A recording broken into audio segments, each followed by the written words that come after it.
Okay, welcome to online lectures. ये आपका lecture number 52 है। वाइब्रेशन अभी कंटिन्यू कर रहे हैं, वाइब्रेशन चैप्टर ही, मैकेनिकल वाइब्रेशन। तो हम अब थोड़ा सा देख लेते हैं, वाइब्रेशन का टाइप देख लेते हैं। वाइब्रेशन जो होता है आपका 2 टाइप्स का होता है। एक है आपका free vibration and second one is forced vibration. Okay, और डिफिनीसन हमने प्रीवियस लेक्चर में लिखा दी थी, तो यहाँ पे दिखाने की ज़रूरत नहीं है। तो इसके बाद इसमें क्या होता है, damped condition, damped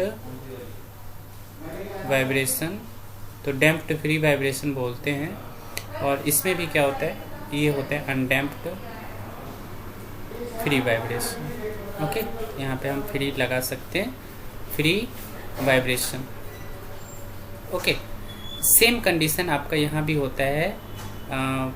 damped condition होगा, एक डैम्प्ड होगा और एक आपका अनडैम्प्ड होगा। ओके, अब इसी में एक पीरियोडिक होता है, नॉन पीरियोडिक होता है। तो आप लोग के सिलेबस पॉइंट ऑफ व्यू से यूजफुल नहीं है, तो मैं इसीलिए यहाँ पे लिख नहीं रही हूँ, है ना। नहीं तो फिर आप लोग कहोगे ये क्या होता है, वो क्या होता है ना। तो डैम्पर एक होता है, डैम्पर एक टर्म होता है जिसका जो नोटेशन होता है वो कुछ इस तरह से डिनोट करते हैं, डैम्पर, है ना। और स्प्रिंग का कैसा होता है, स्प्रिंग का आपको पता ही है, स्प्रिंग इस तरह से होता है ना।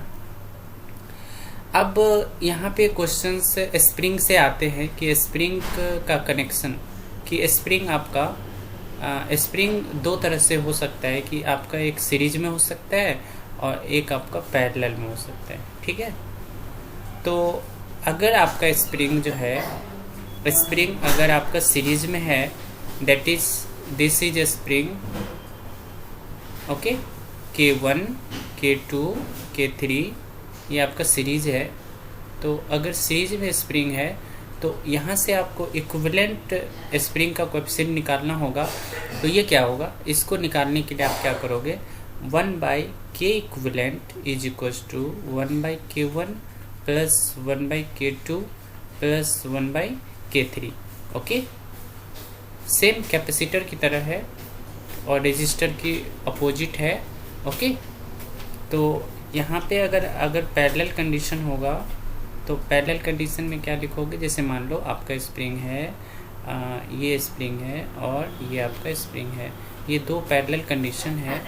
तो पैरेलल में अगर आपका स्प्रिंग होगा K1 K2, तो पैरेलल में होने पे आप क्या लिखोगे, K equivalent equal to K1 plus K2। Okay, capacitor का केस है, कैपेसिटर की तरह ही है। तो आपको ये चीज़ आपको क्या करना है, याद रखना है, ठीक है। इसके बाद न्यूमेरिकल देख लेते हैं, है ना। एक न्यूमेरिकल है, बहुत ही सिंपल है। तो न्यूमेरिकल क्या है, न्यूमेरिकल आई थिंक कुछ चीज़ और देख लेना चाहिए। Okay, components of basic components of vibration, है ना, क्या क्या होता है वो देख लेते हैं। Basic components of vibration. तो बेसिक कंपोनेंट्स ऑफ वाइब्रेशन क्या होगा, एक होता है आपका पोटेंशियल एनर्जी और एक होता है आपका काइनेटिक एनर्जी और एक होता है लॉस ऑफ एनर्जी। ओके, तो लॉस ऑफ एनर्जी किसके टर्म में होगा, डैम्पर के टर्म में होगा, यानी डैम्पर लगा होगा, या आप बोल सकते हो इसको डैम्पिंग। ओके, और काइनेटिक एनर्जी क्या होता है, इनर्शिया कंडीशन होता है, यानी एक्सेलरेशन होगा तो भी क्या होगा, तो इनर्शिया आएगा। Okay, inertia. और पोटेंशियल एनर्जी क्या होगा आपका, डिस्प्लेसमेंट का कंडीशन होगा, डिस्प्लेसमेंट, दैट इज स्टिफनेस। एक स्टिफनेस टर्म होता है, अभी शायद आप लोग को समझ में नहीं आएगा, बट आई होप कुछ लोग को आ जाएगा समझ में। ये मैकेनिक्स के बाद स्ट्रेंथ ऑफ मटेरियल पढ़ोगे तो वहाँ पे स्टिफनेस टर्म आता है। कि स्टिफनेस, किसी भी बीम की स्टिफनेस जो होती है वो एक तरह का, एक टर्म होता है स्ट्रेंथ और एक टर्म होता है स्टिफनेस। ओके, तो स्ट्रेंथ को जो हम लोग डिफाइन करते हैं स्ट्रेस से, यानी स्ट्रेस वैल्यू होता है, और स्टिफनेस को डिफाइन करते हैं डिफ्लेक्शन से, है ना। तो अभी आप लोगों ने डिफ्लेक्शन शायद पढ़ा होगा, बट डिफ्लेक्शन चैप्टर में ये होता है। ओके, तो इसके बाद न्यूमेरिकल देखते हैं, ठीक है। तो न्यूमेरिकल है आपका अ 5 kg body suspended from a spring of constant K equal to 1000 Newton per mm. Okay, at the time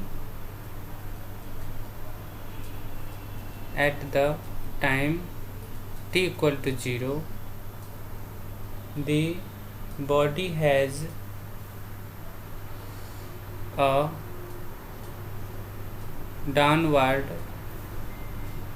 velocity of 0.8 meter per second as it passes through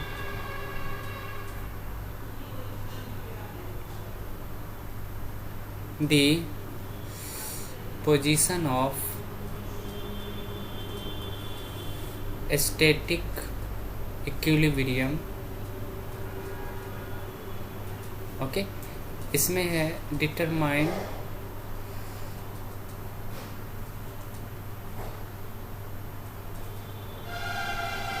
static deflection in spring। B है आपका natural frequency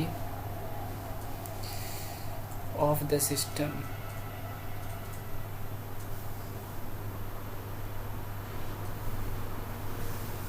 and C time period. अब natural frequency of the system होता है दिया हुआ, तो omega N generally निकाला जाता है।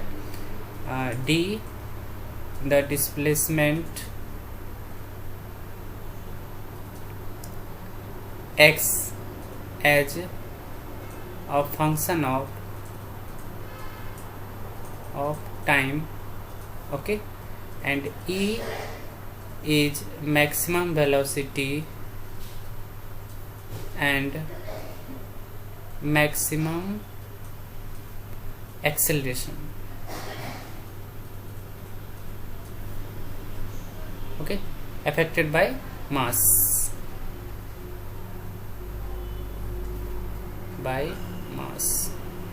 ओके, अब देखिए स्टैटिक डिस्प्लेसमेंट निकालना है हमें।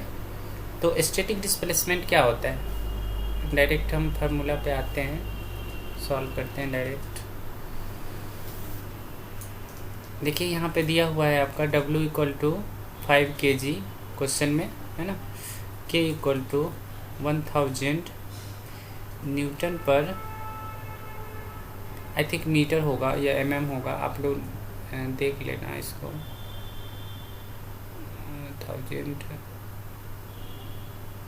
पर मीटर होगा। ओके, आप लोग देख लेना इसे सॉल्व सही से। 1000 न्यूटन पर मीटर, और आपको पता है कि m into G equal to क्या होता है, k into delta S T, और डेल्टा एस टी निकालना है आपको फर्स्ट क्वेश्चन में। तो a में डेल्टा एस टी तो इक्वल टू क्या हो जाएगा, एम जी बाई के। तो m इक्वल टू क्या होगा, m into G equal to दिया हुआ है 5 kg, है ना। सॉरी, ये 5 kg दिया हुआ है, तो ये आपका W नहीं होके क्या होगा, मास होगा। तो मास क्या है, m है, क्योंकि यूनिट है, यूनिट देखना पड़ेगा आपको। यूनिट आपका kg में है तो मास होता है।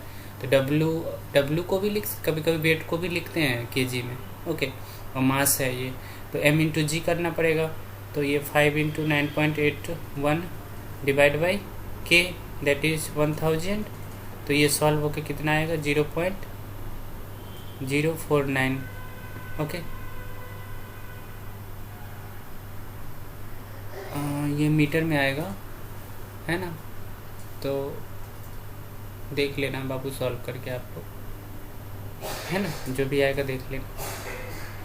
नेक्स्ट है, नेक्स्ट इसी में कह रहा है कि नेचुरल फ्रीक्वेंसी क्या होगा। बी है आपका नेचुरल फ्रीक्वेंसी,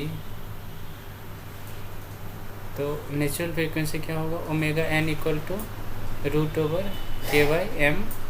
तो के कितना है 1000 डिवाइड बाई एम। यहाँ पे आपको 9.81 नहीं लगाना है क्योंकि एम पूछ रहा है, तो मास आपका केजी में होगा। तो ये सॉल्व होके 14.142 रेडियन पर सेकेंड आई थिंक आ रहा है, आप लोग देखना इसको सॉल्व करके। नेक्स्ट है आपका सी। सी आपका यहाँ पे कह रहा है कि टाइम पीरियड क्या होगा। ओके, टाइम पीरियड बहुत सिंपल क्वेश्चन है, एग्जाम में शायद यही आएगा, हार्ड क्वेश्चन नहीं आएगा। एक हार्ड क्वेश्चन सॉल्व मैं पीडीएफ भेज दूंगी, सॉल्व नहीं कर पाऊंगी क्योंकि अब नहीं हो रहा है मेरे से क्लास लेना, मैं नहीं ले पा रही हूँ class because I am in hospital.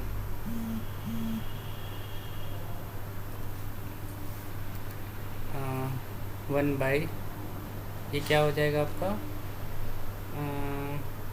ये गड़बड़ लिखा हुआ है, 1/f होता है, तो आपका ये क्या हो जाएगा 2 पाई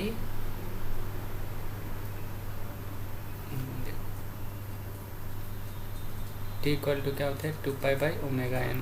ओके, तो ये आप डायरेक्ट लिख दो 2 pi by omega N.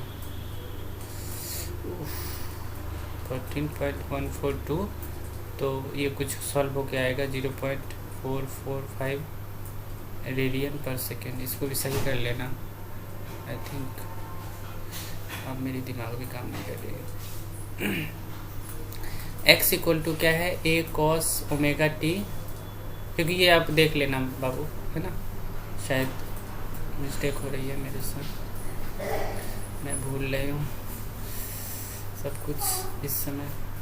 Eight t equal to 0, x equal to 0 दी हुई है ना, तो इस कंडीशन से ये, क्योंकि बाउंड्री कंडीशन कुछ दी नहीं है, तो आप t इक्वल टू 0 पे x इक्वल टू 0 लोगे, ठीक है। तो यहाँ पे क्या हो जाएगा a इक्वल टू 0, देखिए यहाँ पे है ना, बाउंड्री कंडीशन लगाओगे तो a इक्वल टू 0 आ जाएगा। अगर क्वेश्चन में इनिशियल डिस्प्लेसमेंट दिया होता है, इनिशियल वेलोसिटी दिया होता है, तो आप उसी अकॉर्डिंग आप क्या करते हैं, उसको सॉल्व करते, ठीक है। तो यहाँ पे देखिए बट आपको इनिशियल वेलोसिटी दी हुई है ना, x डॉट इक्वल टू कितनी दी हुई है 0.8 मीटर पर सेकेंड। ओके, तो यहाँ पे आप रखोगे इक्वेशन में, इसको एक बार क्या करोगे, डिफ्रेंशिएट करोगे, है ना, इसको डिफ्रेंशिएट करोगे तो ये क्या आएगा -a omega sine omega T और plus b omega cos omega T, ठीक है। तो यहाँ से आप सॉल्व करोगे तो आपके पास, क्योंकि आपके पास क्या है, आप पहले से ही a का वैल्यू 0 रख चुके हो, तो डायरेक्ट आप इसको यूज कर सकते हो ना, है ना। तो x डॉट यहाँ से क्या होगा b omega cos omega T, ठीक है। अब यहाँ पे पुट करो तो x डॉट क्या है 0.8 और b ओमेगा और कॉस 0। ओके, तो आपका जो b का वैल्यू है वो आएगा 0.8 बाई ओमेगा, ठीक है। अब b का वैल्यू आपको आ गया, तो b का वैल्यू आने के बाद आप क्या करोगे, डायरेक्ट इसको पुट कर दो उसमें, है ना। अब ये जो भी वैल्यू आ रहा है देख लेना आप लोग कि b यानी 0.8 बाई ओमेगा और इंटू साइन ओमेगा टी, तो ये आपका क्या हो गया, आंसर हो गया, ठीक है। सॉरी, लास्ट है इसमें, 5th नंबर है आपका। आपके पास x इक्वल टू ये है इक्वेशन 566, आई होप यही आया होगा, है ना, आप लोग देखना ये इक्वेशन आई, यानी 4th नंबर क्वेश्चन में। तो ये इक्वेशन से आप क्या कर सकते हो, वेलोसिटी निकाल सकते हो, क्योंकि मैक्सिमम वेलोसिटी चाहिए। ये क्या है आपका, ये जो है आपका x मैक्स है, मैक्सिमम डिस्प्लेसमेंट है आपका, है ना। तो मैक्सिमम वेलोसिटी के लिए क्या करना पड़ेगा, इसको एक बार डिफ्रेंशिएट करना पड़ेगा। तो 0.0566 ओमेगा कॉस ओमेगा टी, है ना। तो ये हो जाएगा आपका maximum displacement, that is X 1 dot लिखो, 1 dot max is equals to क्या हो जाएगा आपका, इज इक्वस टू हो जाएगा 0.0566 इंटू ओमेगा। तो ये वैल्यू आ रहा है आपका,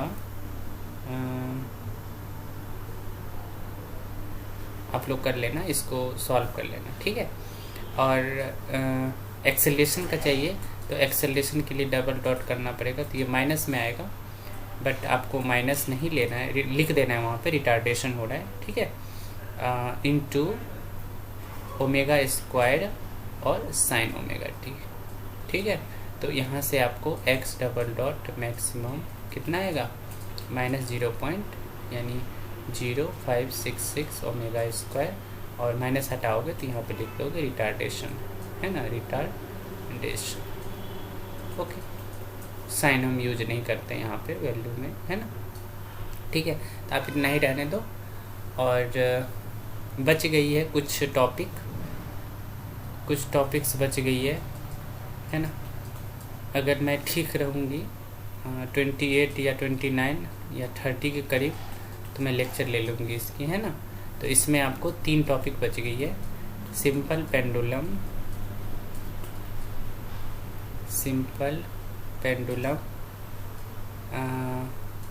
torsional pendulum and one is compound pendulum. Okay, तो ये 3 पेंडुलम बच गई है,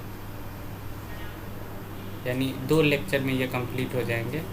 यानी लेक्चर ऐसे समझ लीजिए कि lecture number 53 and lecture number 54, 2 lecture और चाहिए इंजीनियरिंग मैकेनिक्स के लिए, फिर आपका सिलेबस पूरा कंप्लीट 100%। ओके, तो ये दोनों तो आप लोग खुद से पढ़ सकते हो, और इस पे न्यूमेरिकल देख सकते हो, सिंपल सा है, 11-12 के सिलेबस के अकॉर्डिंग ही है। तो इसको करने के लिए हमें पढ़ाने की ज़रूरत नहीं पड़ेगी। आई होप आप लोग अंडरस्टेबल हो, आप लोग समझ रहे हो मेरी प्रॉब्लम को। तो थैंक्स, और बहुत अच्छा लगा आप लोगों को पढ़ा के ये सब्जेक्ट, है ना। All the best for examination,